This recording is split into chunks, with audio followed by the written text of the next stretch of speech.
नमस्कार, आप देख रहे हैं न्यूज़ वन इंडिया। मैं हूं आपके साथ राजेश कुमार। दिल्ली की राजनीति में एक नया अध्याय लिखने की तैयारी हो चुकी है और चुनावी रण जीतने के बाद अब बारी है नए नेतृत्व की ताजपोशी की। दिल्ली, जो कभी आम आदमी पार्टी की सियासत की प्रयोगशाला थी, अब यहां कमल खिल चुका है। बारी है तो सिर्फ बीजेपी की तरफ से अपने नए मुख्यमंत्री के नाम के ऐलान की, क्योंकि राजनीति का मंच सज चुका है। सभी की निगाहें एक ही सवाल पे टिकी हैं कि दिल्ली का अगला शासक कौन होगा। चुनावी दंगल खत्म हो चुका है, पर असली सस्पेंस अभी बाकी है। बीजेपी के भीतर मंथन जारी है और आज इस सस्पेंस का क्लाइमैक्स होने वाला है।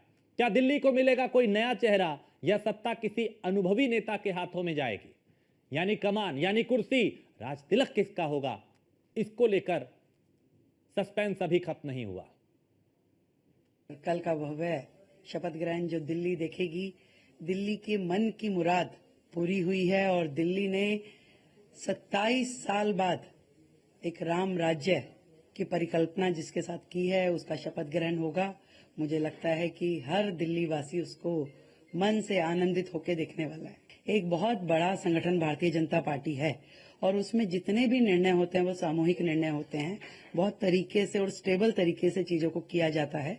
हम ऐसा नहीं कि आज कुछ और वो कल कुछ, या एक व्यक्ति जो भी डिक्टेटरशिप करके चीजों को कर ले। हमारे यहाँ संगठन की परंपराएं हैं जिसको हम फॉलो करते हैं और बड़े अच्छे तरीके से सारे काम करते हुए चीजों का निर्णय आएगा। क्या जिम्मेवारी देनी है, किस जिम्मेवारी के लायक पार्टी हमको समझती है, निश्चित रूप से वो तय होगा। बिल्कुल निश्चित रूप से विधानसभा को अच्छे ढंग से चलाना, विधानसभा में दिल्ली राज्य के अनेक मुद्दों पर चर्चा कराना, ये बहुत सी ऐसी चीजें प्राथमिकता के आधार पर मेरी रहेंगी। नहीं, मैंने पहले से बताया कि अगर आपको लगता है कि आपको मेरे काम से अच्छा नहीं लग रहा तो बता दीजिए। मैं अपने काम में बहुत अच्छा हूँ जी। ओथ का सुबह का टाइम है, माननीय प्रधानमंत्री रहेंगे, बाकी कुछ राज्यों के मुख्यमंत्री भी आ रहे हैं और हमारे केंद्रीय नेतृत्व भी रहेगा। कुछ समाज के वरिष्ठ लोग भी बुलाए हैं हमने और सामने आपको दिल्ली की जनता में बहुत सारे हमारे श्रमिक दिखेंगे, गिग ड्राइवर्स दिखेंगे, ऑटो चालक, टैक्सी, इन सबको ऐसे लोगों को सबको हमने निमंत्रण किया है। ये सस्पेंस है। विधायक आपस में निर्णय करेंगे और विधायक दल में जो निर्णय होगा और पार्लियामेंट्री बोर्ड उसमें मोहर लगाएगा और वही दिल्ली का मुख्यमंत्री। कोई फॉर्मूला नहीं है। विधायक दल जो भी निर्णय करेगा उस पर। तो किसे कमान, किसका नाम अभी साफ नहीं, अभी तय नहीं। मंथन लगातार जारी है, बैठकों का दौर जारी है। मंथन के बाद बीजेपी नाम का ऐलान करेगी। संभावित सीएम की बात करें तो कौन हो सकते हैं चेहरे? सतीश उपाध्याय का नाम है इसमें। आरएसएस स्वयंसेवक रहे हैं सतीश उपाध्याय, उनका नाम भी चर्चाओं में है। उनके नाम की भी सुगबुगाहट तेज है। आम आदमी पार्टी के बड़े चेहरे सोमनाथ भारती को उन्होंने हराया है। संभावित दिल्ली के सीएम के चेहरे में इनका नाम शामिल है। मालवीय नगर से विधायक हैं सतीश उपाध्याय और सेंसर बोर्ड के सदस्य भी रहे हैं। राजनीति में अच्छा खासा अनुभव रहा है। नई दिल्ली म्युनिसिपल काउंसिल के वाइस चेयरमैन रह चुके हैं वो।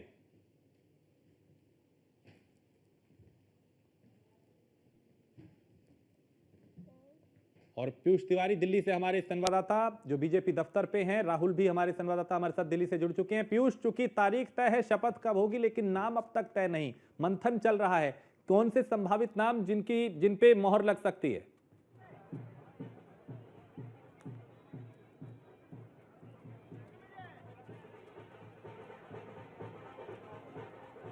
बिल्कुल, अगर हम बात करें तो भारतीय जनता पार्टी ने ये दिखा दिया कि दिल्ली के दिल में कौन है, यानी कि बीजेपी है। लेकिन अभी भी भारतीय जनता पार्टी शायद विधायक दल की बैठक होने से पहले ये नहीं कर पाई कि मुख्यमंत्री कौन होने जा रहा है। हालांकि चूंकि भारतीय जनता पार्टी की एक खूबसूरती और खासियत ये रही है कि भारतीय जनता पार्टी नाम पर मुहर भी लगा देती है, तो वो जो नाम है वो पूरी तरीके से डिस्क्लोज नहीं होता है, यानी कि पब्लिक डोमेन में नहीं आता है। ये भी जानकारी मिल रही है कि 3 से 4 दिन पहले ही वो नाम तय हो गया था। संसदीय बोर्ड की बैठक भी चूंकि आज हुई है तो उसमें भी उस नाम पर मुहर लग गई है। लेकिन महज एक औपचारिकता, चूंकि एक प्रक्रिया रही है, तो विधायक दल की जो बैठक है वो थोड़ी देर में शुरू होगी और उस विधायक दल की बैठक में जो नेता है वो चुना जाएगा, यानी कि दिल्ली का नया मुख्यमंत्री चुना जाएगा। कई नामों पर मंथन हुआ, चिंतन हुआ, कई नामों ने सुर्खियां भी बटोरी। सबसे पहले आपने देखा, चाहे वो प्रवेश वर्मा की बात करें, उसके बाद सतीश उपाध्याय से होकर मोहन सिंह बिष्ट होते हुए रवि नेगी, उसके बाद रेखा गुप्ता, पवन शर्मा सहित तमाम ऐसे नाम जो हैं वो लगातार चर्चाओं में रहे। आपको तस्वीरें दिखाते हैं कि आप समझिए कि जिस दिन भारतीय जनता पार्टी जीती थी उस दिन भी इतना माहौल दिल्ली प्रदेश कार्यालय में नहीं था जितना आज यहाँ पर देखने को मिल रहा है। आप यहाँ पर तस्वीरें देखिए कि किस तरीके से ये दिल्ली बीजेपी का प्रदेश कार्यालय है और यहाँ पर लोगों का जो हुजूम है, खासतौर पे जो बीजेपी कार्यकर्ता हैं, जो नेता हैं, उनका जो हुजूम है वो नजर आ रहा है। इसके साथ ही आपको जानकारी दे दें कि जो प्रभारी हैं विजयंत पांडा, वो यहाँ पर पहुंच गए हैं। इसके साथ ही विधायकों के पहुंचने का सिलसिला यहाँ पर जारी है। मनजिंदर सिंह सिरसा यहाँ पर पहुंच गए हैं। जो दिल्ली बीजेपी के प्रदेश अध्यक्ष हैं वीरेंद्र सचदेवा, वो यहाँ पर पहुंच गए हैं। इसके साथ ही अशोक गोयल यहाँ पर पहुंच गए हैं और जैसे जैसे समय बीत रहा है वैसे वैसे तमाम जो जीते हुए प्रत्याशी हैं यानी कि विधायक हैं वो यहाँ पर पहुंच रहे हैं। इसके साथ ही ये भी जानकारी मिल रही है कि कल और परसों एक महत्वपूर्ण जो बैठक है वो हुई है और इस बैठक में तमाम विधायकों से ये कहा गया है, बीजेपी के विधायकों से, कि हमने नाम को तय कर लिया है, हमने नाम को चुन लिया है और किसी को उस पर आपत्ति है तो पहले ही बता दें। हालांकि सोर्सेस के हवाले से जानकारी मिल रही है कि किसी ने भी आपत्ति दर्ज फिलहाल नहीं कराई है, यानी कि सर्वसम्मति से जो भी चुना जाएगा वो विधायक दल का नेता होगा। इसके साथ ही चूंकि आज आप देखिए कि यहाँ पर जो ढोल नगाड़े हैं वो यहाँ पर बज रहे हैं और तमाम जो नेता है, जो कार्यकर्ता है, वो यहाँ पर एक तरीके से जश्न भी मना रहे हैं। लेकिन आप समझिए कि इन नेताओं के अंदर भी एक तरीके से अभी भी सस्पेंस बरकरार है, यानी कि जो कार्यकर्ता हैं बीजेपी के, उनको भी नहीं पता है कि दिल्ली की गद्दी पर कौन विराजमान होने जा रहा है। और महज कुछ मिनट कह लीजिए या कुछ घंटे कह लीजिए, वो समय है जब जिसके बाद ये तय हो जाएगा कि दिल्ली की गद्दी पर कौन बैठेगा, दिल्ली का अगला मुख्यमंत्री कौन होगा। सबसे बड़ी बात है कि भारतीय जनता पार्टी के लिए इस बार कई चुनौतियां रही। न सिर्फ चुनाव जीतने की बात करें बल्कि मुख्यमंत्री के चेहरे को तय करने के दौरान भी कई चुनौतियां रही। चाहे वो राजनीतिक समीकरण की बात करें जिसमें प्रवेश वर्मा का नाम आया, जिन्होंने एक बहुत ही कद्दावर चेहरे को हराया, अरविंद केजरीवाल जैसे चेहरे को हराया। इसके साथ ही मोहन सिंह बिष्ट की बात करें जिनका टिकट काटा गया, उनको दूसरी जगह से चुनाव लड़ाया गया। रविंद्र सिंह नेगी की बात करें, तमाम ऐसे चेहरे हैं जिन पर भारतीय जनता पार्टी ने मंथन किया। लेकिन इस बार भारतीय जनता पार्टी के लिए ये चुनौती है कि क्या दिल्ली के जरिए पूर्वांचल या फिर बिहार के चुनाव को भारतीय जनता पार्टी से बिल्कुल, क्योंकि कई समीकरण साधने की कोशिश बीजेपी की पीयूष होगी। राहुल भी हमारे साथ है रामलीला मैदान से। राहुल, चूंकि जगह तो तय है कि शपथ ग्रहण रामलीला मैदान में होगा, अभी वहां की तैयारियां क्या है और नाम को लेकर क्या जानकारी, किसके नाम पे मोहर लगने की संभावना है? हालांकि कुछ नामों की चर्चा अभी पीयूष ने भी की। देखिए राजेश, कल का 12 बजे का वो दिन होगा जब 27 साल के बाद दिल्ली की जनता और भाजपा के लोग ये लाइन सुन पाएंगे कि मैं ईश्वर की शपथ लेता हूँ। मैं इस वक्त जो है वो मौजूद हूँ यहीं रामलीला ग्राउंड में, जहाँ पर 30,000 से ज्यादा लोग इस पल के साक्षी बनेंगे। तमाम बड़े नेता यहाँ मौजूद रहेंगे। सामने एक बार कैमरा पर्सन से कहूँगा अगर कोशिश करें तो थोड़ा सा अगर तैयारियां दिखा पाए किस तरह की तैयारियां। हालांकि एसपीजी ने इसको कंट्रोल में अब ले लिया है, अंदर जाने की अनुमति अब किसी को नहीं है। लेकिन आप जिस तरह से देख रहे हैं कि यहाँ तैयारियां हो रही हैं, अंदर तैयारियां चल रही हैं। और जानकारी के लिए मैं आपको बता दूं कि 3 जो है वो मुख्य मंच यहाँ पर बनाए गए हैं, जिसमें पहले अगर मेन मंच की बात करूं तो उसमें प्रधानमंत्री मोदी के और गृह मंत्री, साथ में एलजी और जो प्रदेश के मुख्यमंत्री होंगे वो बैठे। दूसरा जो मंच बनाया गया है उसमें सारे धर्मगुरु होंगे। तीसरे मंच पर जो होंगे वो मौके के जो सांसद जो जीते हैं वो, सांसद जो पहले से हैं वो, और जो विधायक जो बने हैं वो सारे लोग एक साथ होंगे। और 30,000 से ज्यादा लोगों की यहाँ बैठने का इंतजाम किया गया है। तमाम जो है वो 50 से ज्यादा सेलिब्रिटी यहाँ पर दिल्ली में होंगे। अक्षय कुमार की बात हो, विवेक ओबराय की बात हो, कैलाश खेर की बात हो, तमाम तो लोगों की प्रस्तुतियां भी यहाँ पर होंगी। तो ये एक बहुत बड़ा दिल्ली वासियों के लिए भी और भाजपा के लोगों के लिए एक बहुत बड़ा महोत्सव की तरह मनाया जा रहा है। पूरे में जो है वो भगवा रंग से जो है वो पूरा पैक कर दिया गया है। तमाम प्रदेशों के मुख्यमंत्रियों का भी जो है वो माहौल या जहाँ पर पोस्टर्स बना दिए गए हैं। और रही बात देखिए, अभी नामों की बात करें तो ये भाजपा है राजेश, यहाँ पर अब कुछ भी अपनी चीजों को कर पाना, कह पाना ये असंभव है। कभी नाम बात चलती है सतीश उपाध्याय की बड़ी तेजी से कि अब वो हो सकते हैं। अब अगर महिला मुख्यमंत्री पे नाम आ रहा है तो शिखा राय और रेखा गुप्ता नाम आ रहा है, लेकिन हालांकि अब कुछ ही वक्त रह गया है इस चीज ये जो विधायक दल की बिल्कुल राहुल, और बीजेपी सरप्राइज देने में बड़ी माहिर है। चर्चाओं में नाम किसी और का चल रहा होता है और अचानक कोई और नाम सामने आके आ जाता है कि भाई ये होंगे सीएम। अब यहां देखना होगा दिल्ली के मामले में क्या होगा। लेकिन पीयूष, चूंकि 8 तारीख को नतीजे आए, 19 तारीख हो गई, अब तक नाम तय नहीं हो पाया, क्या उम्मीदें ज्यादा हैं, लोग ज्यादा हैं, उम्मीदवार ज्यादा नजर आ रहे हैं, इसीलिए मंथन अब तक हो रहा है और अब तक ये तय नहीं हो पाया कि मुख्यमंत्री कौन होगा?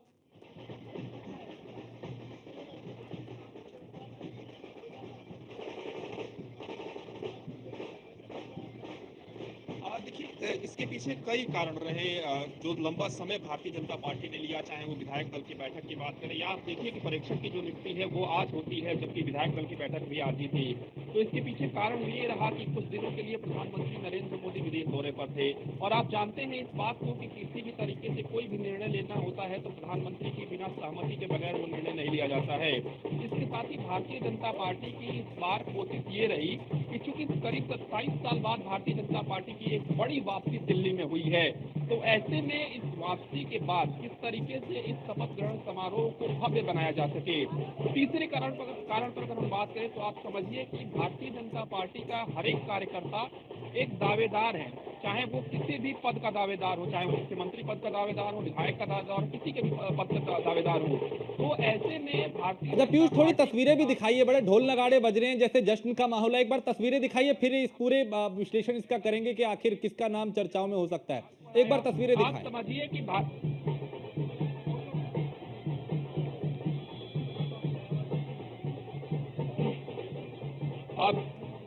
बिल्कुल हम आपको तस्वीरें दिखाते हैं कि किस तरीके से यहाँ पर तमाम जो ढोल नगाड़े हैं वो बजाए जा रहे हैं और ये भारतीय जनता पार्टी का प्रदेश कार्यालय है और यहाँ पर आप देखिए कि किस तरीके से गेट को सजाया गया है और यहाँ पर तमाम जो कार्यकर्ता हैं, नेता हैं, वो यहाँ पर पहुंचे हुए हैं और आपको तस्वीरें दिखा रहे हैं किस तरीके से यहाँ पर और भी जो विधायक हैं वो यहाँ पर पहुंच रहे हैं। और चूंकि इस गेट के अंदर मीडिया को जाने की अनुमति नहीं है, लेकिन यहाँ से हम आपको तस्वीरें दिखा रहे हैं किस तरीके से यहाँ पर जो जश्न है वो मनाया जा रहा है। और ये जो पूरा एरिया है जहाँ से दिल्ली बीजेपी के परिसर के अंदर लोग एंटर करते हैं, नेता एंटर करते हैं, वो पूरी तरीके से भीड़ से आपको भरा हुआ नजर आ रहा होगा। और यहाँ पर आप देखिए किस तरीके से खुशी का माहौल है और निश्चित रूप से ये उस चीज की वानगी है कि भारतीय जनता पार्टी 27 साल बाद भारतीय जनता पार्टी वापस सत्ता में आई है। और यहाँ पर आपको और भी तस्वीर दूर तलक दिखाते हैं कि यहाँ पर मीडिया कर्मियों के अलावा सिर्फ आपको लोग ही लोग नजर आएंगे। और चूंकि जैसे ही विधायक यहाँ पर पहुंच रहे हैं जिन्हें इस बैठक में हिस्सा लेना है विधायक दल की, इस बैठक में वो भी लगातार उनका कहना है कि हम अभी तक नहीं बता सकते कि दिल्ली का मुख्यमंत्री कौन होगा। उनका कहना है कि बीजेपी का कोई कार्यकर्ता ही होगा, बीजेपी का कोई विधायक ही होगा। जो पुरानी बातें हैं उसी तरीके से रिपीट भारतीय जनता पार्टी के नेताओं की ओर से और खासतौर पर विधायकों की ओर से किया जा रहा है। और दूर तक आपको दिखाएंगे किस तरीके से इस पूरे कार्यालय को सजाया भी गया है। आप समझिए कि विधायक दल की बैठक आमतौर पर होती है तो इतना जो जश्न है वो देखने को नहीं मिलता। यहाँ देखिए छोटे छोटे बच्चे भी जो है वो यहाँ पर पहुंचे हुए हैं और यहाँ पर पूरी तरीके से ढोल नगाड़े जो है वो बजाए जा रहे हैं और कहीं ना कहीं एक जश्न का माहौल है। और ये माहौल उस दिन का है जिस दिन आप देखिए कि भारतीय जनता पार्टी जीत कर आई थी, उसके बाद यहाँ पर वो स्थिति नहीं थी, बल्कि भारतीय जनता पार्टी के मुख्यालय में एक तरीके का जश्न बन रहा था। लेकिन दिल्ली बीजेपी प्रदेश कार्यालय में जो जश्न की स्थिति है वो आज यहाँ पर देखने को मिल रही है। वो जो जश्न का माहौल है वो यहाँ पर आज देखने को मिल रहा है, यानी कि इस विधायक दल की बैठक से पहले। तो आप अंदाजा लगाइए कि जब ये स्थिति अभी फिलहाल है, तो जब मुख्यमंत्री का चयन हो जाएगा यानी कि विधायक दल की बैठक में नेता चुन लिया जाएगा, तब किस तरीके से यहाँ पर जश्न मनने वाला है। हालांकि अब ये भी देखने वाली बात है कि जो लोग, यानी कि एक राजनीति में आप समझिए कि महत्वाकांक्षी लोग होते हैं, सबकी अपनी अपनी महत्वाकांक्षाएं होती है। निश्चित रूप से कैमरे के सामने कोई ये ना कहे कि हम बिल्कुल सबकी महत्वाकांक्षाएं और उसको ध्यान में रखते हुए एक नाम तय करना जो है वो बड़ा मुश्किल है। राहुल, क्या रामलीला मैदान से चूंकि भव्य शपथ ग्रहण समारोह होगा, क्या संदेश देने की कोशिश होगी?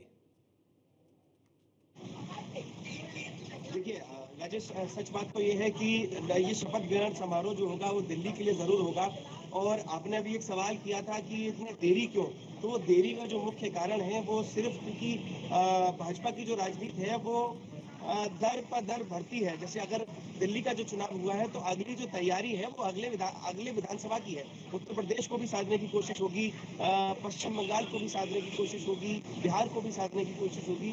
तो सच बात यह है कि देरी का कारण ये है कि सारे समीकरणों को, चाहे वो जातीय समीकरण हो, चाहे वो लीडरशिप हो, चाहे वो संघ की तरफ का कोई चीजें हो, सब जब पूरा पैचअप जब तैयार हो जाएगा, इसीलिए जो देरी है और इसीलिए निश्चित तौर पर ये देरी हुई है कि ये जो 27 साल के बाद जब भाजपा की सरकार दिल्ली में आई है तो उससे और कौन से प्रदेशों को साधा जा सकता है, उस मुख्यमंत्री को बनाकर और किस प्रदेशों को और उनके वोटरों को साधा जा सकता है, ये भी भाजपा जो है वो कोशिश करने के बाद ही कहीं मुख्यमंत्री के नामों को तय करती है। और दूसरा सवाल आपका ये था कि तैयारियां क्योंकि 30,000 से ज्यादा लोग हैं इधर हैं और 1 दर्जन से ज्यादा बड़े उद्योगपति, अगर हम बात करें तो गौतम अडानी, मुकेश अंबानी, ये सब की बात भी चल रही है कि शायद संभव तौर पर उनका भी इस जो है वो शपथ ग्रहण समारोह में आना होगा, जहां एलजी जो है वो मुख्यमंत्री की शपथ कल 27 साल के बाद भाजपा के मुख्यमंत्री को शपथ दिलाएंगे। साथ ही जो माहौल क्रिएट है वो आप देखेंगे कि कल जो है वो पूरी दिल्ली इंतजार कर रही है वो नाम सुनने का कि भाजपा ने किसको मुख्यमंत्री बनाया, दिल्ली को मुख्यमंत्री नया भाजपा का जो है वो कौन मिलेगा। ये एक सवाल जो है वो बहुत जल्द सुलझने वाला है और दिल्ली वासियों को कल 12 बजे अपना मुख्यमंत्री जो है वो मिल जाएगा। ठीक है पीयूष, जो लोग यहाँ पे ढोल नगाड़ों पे नाच गा रहे हैं, जो थिरक रहे हैं, जो डांस कर रहे हैं, जो खुशी जाहिर कर रहे हैं, क्या इन्हें मालूम है कि आखिर नाम किसका है, कौन मुख्यमंत्री होगा, या फिर ये सिर्फ जीत में इतने मग्न है कि कोई भी हो हम तो खुश है चूंकि 27 साल बाद पार्टी की वापसी हुई है?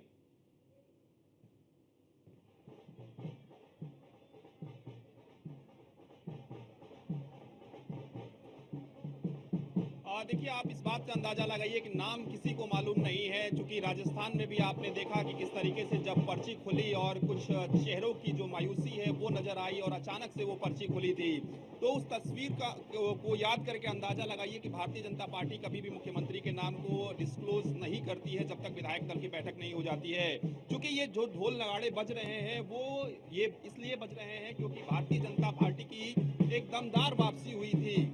जब चुनाव से पहले आपने देखा कि किस तरीके से दावा किया गया कि आम आदमी पार्टी मजबूत स्थिति में है, लेकिन भारतीय जनता पार्टी जिस तरीके से भारतीय जनता पार्टी ने प्रचार किया, जिस तरीके से भारतीय जनता पार्टी ने मेहनत की, रणनीति बनाई, तमाम राज्यों के मुख्यमंत्रियों को दिल्ली में उतारा और यहाँ पर आप देखिए किस तरीके से तमाम जो विधायक हैं उनके पहुंचने का सिलसिला यहाँ पर लगातार जारी है और यहाँ पर जो विधायक दल की बैठक होने वाली है उसके लिए ये तमाम जो नेता है वो यहाँ पर पहुंच रहे हैं, जो विधायक है वो यहाँ पर पहुंच रहे हैं और पूरी तरीके से जश्न का यहाँ पर माहौल है, ढोल नगाड़े बज रहे हैं और यहाँ पर जय श्री राम के नारे भी लगाए जा रहे हैं।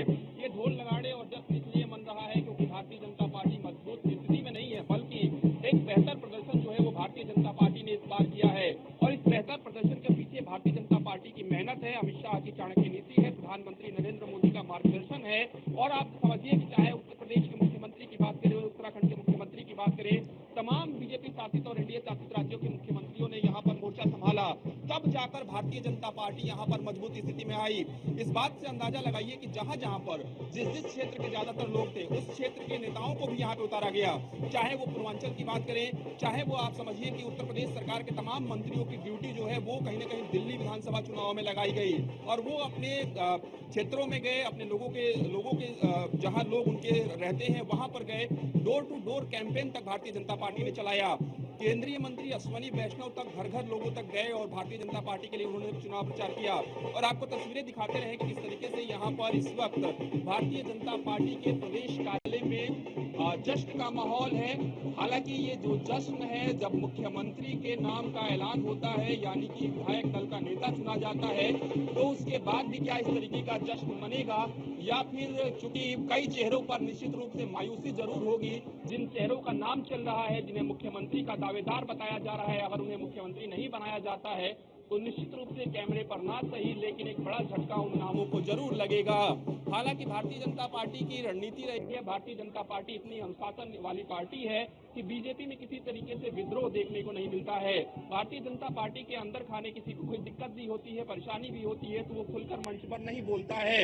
ऐसा कम ही देखने को मिला है। और इस वक्त आपको तस्वीरें दिखाते रहे कि किस तरीके से यहाँ पर तमाम नेताओं के पहुंचने का और खासतौर पे जो विधायक दल की बैठक में शामिल होने वाले जो विधायक हैं उनके पहुंचने का सिलसिला यहाँ पर जारी है। और यहाँ पर आप तस्वीरें देखिए कि नया जो पोस्टर है वो भी यहाँ पर लगाया गया है दिल्ली बीजेपी प्रदेश की ओर से। और यहाँ पर प्रधानमंत्री बिल्कुल पीयूष, अब चूंकि तैयारियां हैं, बैठक का दौर शुरू है लगातार, चूंकि बैठकों का दौर लगातार अलग अलग बैठकें की जा रही है और आज शाम को लगभग तय हो जाएगा कि दिल्ली का सीएम कौन होगा। बहुत शुक्रिया आप दोनों का इस तमाम जानकारी के लिए। तो अब कुछ ही घंटों का इंतजार है, ये तस्वीर साफ हो जाएगी कि दिल्ली का किंग कौन होगा, मुख्यमंत्री की कुर्सी पर कौन बैठेगा, किसका राज तिलक होगा।